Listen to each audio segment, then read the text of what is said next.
इससे पहले भी हुई है, क्या कहेंगे सर? क्या ये घटना हुई जो आपने पुलिस में भी शिकायत दर्ज कराई है?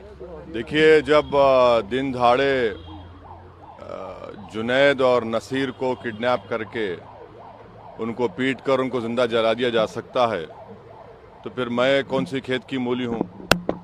और जो भी ये कर रहे हैं उनके हौसले इसलिए बुलंद हो रहे हैं क्योंकि उनको मालूम कि उनके पॉलिटिकली आइडियोलॉजिकली उनकी पार्टी सत्ता में है, और इसीलिए चाहे जुनैद हो, नसीर हो, या जहाँ कहीं भी इस तरह से दलितों को, आदिवासियों को होता है, तो फिर असदुद्दीन ओवैसी एमपी ज़रूर है, मगर अब उनके हौसले बुलंद हैं। वो लोग रेडिकलाइज हो चुके हैं और उनको लगता है कि वायलेंस के ज़रिए से वो अपने एजेंडे को मुकम्मल कर सकते हैं। तो ये चौथी मर्तबा मेरे घर पर हमला हुआ है, और आप देख रहे हैं कि 10 कदम के फासले पर दिल्ली पुलिस का हेडक्वार्टर है, और ये बाजू ECI है, हाई सिक्योरिटी जोन है, इतने कैमराज हैं। मगर कल 12:30 बजे DCP साहब आए थे, हम उनको यही बोले कि आप देख लीजिए, अपने कैमराज में देख लीजिए, निकाल लीजिए उनको। ये हर बार हमसे होता है। पिछले बार पिछली गेट से हम स्पीकर साहब से इजाज़त लेकर पिछली गेट का परमिशन खुलाए, क्योंकि एक बार अंदर घुसकर हमारे जो डोमेस्टिक हेल्पर हैं, जो 50-60 साल से यहाँ पर है, राजू लाल को उन्होंने पीटा था, वहाँ पर जाकर उन्होंने यूपी इलेक्शन दौरान में लाइव टेलीकास्ट फेसबुक पर करके पत्थर मारे। अब ये हो रहा है, तो ये मुझे लगता है कि हम लोग और आप न्यू इंडिया देख रहे हैं। सर, किस पर शक है, कौन लोग हो सकते हैं? मुझे नहीं मालूम कौन लोग हो सकते हैं। यकीनन ये वही लोग हो सकते हैं जो नाथूराम गोडसे की आइडियोलॉजी को मानते हैं, जो वायलेंस पर भरोसा रखते हैं, जो रूल ऑफ लॉ और संविधान को ख़त्म करना चाहते हैं और नफ़रत को आम करना चाहते हैं। यही लोग हो सकते हैं, मगर इंडिविजुअली कौन है मैं नहीं जानता। अब इतने CCTV कैमरास हैं, आप लोग अपने रिलायबल सोर्सेस का इस्तेमाल करिए ना, अब के बार तो कम से कम। शिकायत दी गई है। अब ये तीसरा सवाल है। जो सर्वेंट या और लोग थे, किसी को देखा उन्होंने पत्थरबाजी करते हुए हमला करते? तो हम जो है कल रात में 11:30 बजे जयपुर से पहुंचे। 2 दिन का हमारा प्रोग्राम था पार्टी का, MIM पार्टी का राजस्थान में। जब हम यहाँ 11:30 बजे पहुंचे, हम अंदर चले गए थे और थोड़ी देर में सोने जा रहे थे, तो हमारे जो डोमेस्टिक हेल्पर है, उनकी वाइफ, उसने आकर कहा कि सर ऐसा ये वाक़या हुआ है।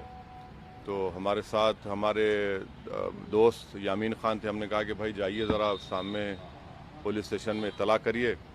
और फिर वो लोग आए और देखे, हम तो नहीं थे, जब आए देखे यहाँ पत्थर भी थे हमारे साथ। तो आजकल केंद्र सरकार ने Z कैटेगरी हमको दे दी है, तो वो भी एक बहुत बड़ा हम पे बोझ है। तो खैर वो लोगों ने भी देखा, पुलिस ने देखा, अब उनको पता चलेगा। वो आप लोग अपने सोर्सेज का इस्तेमाल करिए भाई, वो कैमरे में।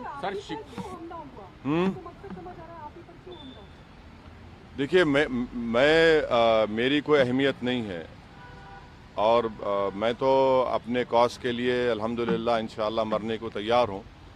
मगर ये तो देश को सोचना पड़ेगा कि जो लोग जो वायलेंस को, हिंसा को इस्तेमाल कर रहे हैं, इससे देश कहाँ तक मजबूत होगा या कमज़ोर होगा, कहाँ तक हमारे क़ानून की व्यवस्था अच्छी होगी या आम जनता का उससे एतमाद उठ जाएगा।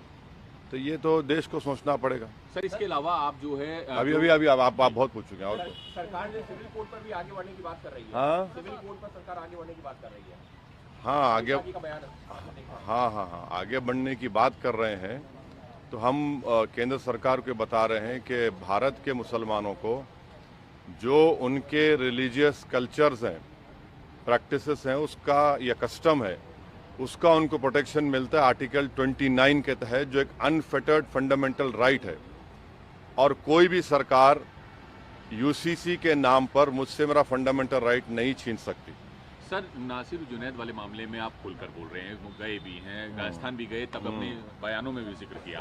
लेकिन श्रीकांत के उस बच्चे के बारे में कोई जिक्र नहीं कर रहा, आपने भी नहीं किया, जब उसकी पत्नी को मारा गया, उसकी मौत बिल्कुल गलत, आपको गलत फहमी है। आप ही के मीडिया के लोग ने कल हमसे सवाल किया था, हमने उसका कंडेम किया है। गलत हुआ है, बिल्कुल नहीं होना चाहिए। दो गलतियां मिलकर एक सही तो नहीं हो सकता है ना। तो सर आप परिवार से मिलेंगे, क्योंकि आपने जो जुनैद है नासिर, उसके परिवार से भी आपने आप मुलाकात करवा दीजिए, कम से कम फोन से बात करवा दीजिए, हम बात कर लेंगे। वैसे सर आप नहीं आप बात नहीं हम बात करने तैयार है, आप बात करवा दीजिए। वैसे साहब आप कह रहे हैं कि चौथी बार ये हमला है, तो आपको क्या एक बार की हमले के बाद डर बढ़ता जा रहा है आपका? सर देखिए, इंसान जब दुनिया में आप और हम आते हैं ना, तो हर एक को इस दुनिया से जाना है, कोई यहाँ पर रहने वाला नहीं है। तो और मेरे लिए तो मौत खुद एक नई ज़िंदगी होगी मेरे लिए, क्योंकि जब हम अपनी ख़बर में जाते हैं तो उसमें बहुत सी चीज़ें होती हैं और हर एक को जाना है। तो डर किस बात का? डर अगर डर है तो फिर राजनीति नहीं करनी चाहिए, मोदी ईरा में पॉलिटिक्स नहीं करनी चाहिए अगर कोई डरता है तो। वैसे साहब पिछली बार जब इसी तरीके की घटना हुई थी तो हिंदू सेना का इन्वॉल्वमेंट मुझे नहीं मालूम। वाला भी नहीं, हाँ आप सही कह रहे हैं कि जब हमारे घर पर पीछे से हमला हुआ था, फेसबुक लाइव किए थे उन्होंने, उसके थोड़े ही दिन के बाद हापुड़ में हमारी गाड़ी पर गोली चलाई गई थी। अब ये जो वाकया हुआ है, मुझे नहीं मालूम कौन इन्वॉल्व है, तो पुलिस आपको बेहतर बता सकेगी वो CCTV कैमरास देखकर। मगर यहाँ के कमिश्नर पुलिस को और केंद्र सरकार को देखना है कि अगर एक MP के घर पर ऐसा हो रहा है तो क्या मैसेज जा रहा है। आप कहते हैं लोग रेडिकलाइज हैं। नहीं, मेरे पास CCTV नहीं है, जो रोड पर है, जो बहुत से कैमरास है, आप देखिए यहाँ पर बहुत से हैं। आप कहते हैं ये लोग रेडिकलाइज्ड हैं, हाँ। तो कौन लोग रेडिकलाइज हैं या किसने रेडिकलाइज किया? नहीं, ये रेडिकलाइज तो जो जुनैद नसीर कुमार है, वो रेडिकलाइज नहीं, वो तो क्या बोलेंगे उनको सर आप? क्या उसी की नहीं, ना आप जो है ना, ये ऐसा मत करिए, मुझे नहीं मालूम। मगर आप रेडिकलाइजेशन का आप सवाल कर रहे हैं तो यकीनन ये लोग रेडिकलाइज्ड हैं जो जुनैद नसीर को मारे हैं। आप बताइए कि किडनैप करके एक प्रदेश से मारते हुए ले जाते हैं दूसरे स्टेट में और ले जाकर पुलिस को देते हैं कि भैया इनको अरेस्ट कर लो। पुलिस कहती है कि हम नहीं अरेस्ट करेंगे। उससे पहले पुलिस उनको मारती है जंगल में, फिर ये लोग किडनैप करते, फिर ये लोग मारते, फिर पुलिस कहती नहीं लेंगे, मर जाएंगे, फिर 180 किलोमीटर दूर ले जाकर उनकी लाशों को जला दिया जाता है। तो ये लोग हाईली रेडिकलाइज लोग हैं। जब चुनावी रैलियां संबोधित कर ये तो ऐसा, हम जब तक जिंदा हमको अल्लाह रखेगा, ये सवाल हमसे पूछा जाता रहेगा, फायदा किसको हो रहा है? भाई हमको फायदा क्या हो रहा है? मुसलमानों को कहाँ फायदा हो रहा है? देश की जमहूरियत को, देश के रूल ऑफ लॉ को कहाँ फायदा हो रहा है? इसका कोई इत्मीनान बख्श जवाब भी तो वैसे साहब होगा ना इस सवाल का, जब ये बार बार हो रहा है। नहीं, मुझे किसी को इत्मीनान दिलाने की जरूरत नहीं है। मैं जो काम कर रहा हूँ किसी को इत्मीनान दिलाने के लिए नहीं कर रहा हूँ, बल्कि बेचैनी पैदा करने के लिए, अपने हक को हासिल करने के लिए कर रहा हूँ। सर पुलिस कह रही है कि अभी CCTV देख रहे हैं, कुछ खास अभी तक नहीं मिला है। हाँ। ये भी कह रहे हैं कि ऐसा हो सकता है कि बंदर ने शायद फेंक दिया हो कुछ आपको। हाँ, बंदर ही हो सकते हैं। भारत की लोकतंत्र के जो दुश्मन हैं वो बंदर ही हैं, और जो ये सब कर रहे हैं बिल्कुल सही है। भाई कभी वो लोग ECI के ऊपर पत्थर नहीं फेंकता बंदर, पुलिस ऑफिस पर बंदर पत्थर नहीं फेंकता। अने ये लगता है ये बंदर को मालूम कि किसके ऊपर पत्थर फेंकना, किस पर नहीं फेंकना। ये तो बड़ा फर्माबरदार बंदर है ये। नहीं, फर्माबरदार बंदर है ये, बड़ा ओबीडियंट बंदर है ये, माशाल्लाह। हो गए, चलिए बस। आप बोलिए, बोलो फरा। प्रधानमंत्री के पिता को लेकर जो है कांग्रेस प्रधानमंत्री के सर दिवंगत पिता को लेकर एक बयान जारी किया है पवन खेड़ा ने, सर उनका दरअसल मजाक पवन उड़ाया खेड़ा है। जो है कांग्रेस के प्रवक्ता, वो ब्रीफ कर रहे थे, तो उस दौरान उन्होंने उनके पिता को लेकर मजाक उड़ाया। प्रधानमंत्री के पिता के नाम को लेकर, दामोदर मोदी है या फिर गौतम। देखिए, राजनीति आप जो भी करेंगे, प्रधानमंत्री को क्रिटिसाइज करिए, खुलकर करिए, बेखौफ होकर करिए, मगर किसी की फैमिली पर मत जाइए, चाहे वो प्रधानमंत्री की फैमिली हो या कांग्रेस के नेताओं की फैमिली हो या किसी भी नेता की फैमिली हो। फैमिली को क्यों लेकर आते आप? फैमिली को क्या करना है? ये गलत है। किसी की फैमिली को क्यों लेकर आते आप? आपको इख्तियार ही नहीं है। यानी इस तरह से आप अटैक करेंगे फैमिली के ऊपर, तो ये आपका फ्रस्ट्रेशन जाहिर होता है। और आप जिस मुद्दे पे क्रिटिसाइज कर रहे हैं उस हाइडेनबर्ग पर, वो पीछे हो जाता है और आप लोगों को मौका मिल जाता है। बागेश्वर बाबा बार-बार हिंदू राष्ट्र की हुंकार भर रहे हैं, आप कैसे देख रहे हैं? क्योंकि वो बार-बार ये कह रहे हैं कि सबके अंदर सनातनी खून है। सब वापस आ जाओ। मैडम, आपका नंबर मिल गया शायद उनको, ऐसा लग रहा है। मुझे नहीं मालूम, मुझे नॉलेज ऑफ अनसीन नहीं है।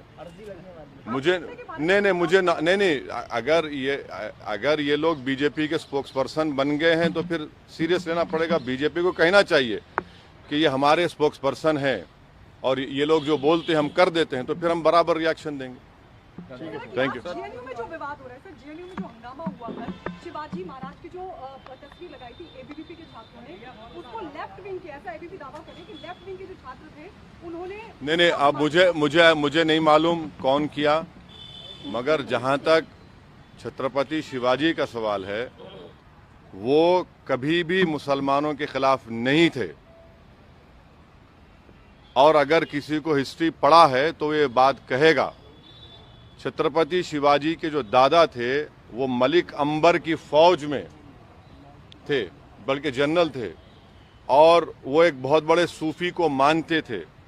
और जब शिवाजी आगरा की किले से औरंगजेब के हिरासत से उनके साथ भागे, उनके साथ कौन था? मुसलमान था।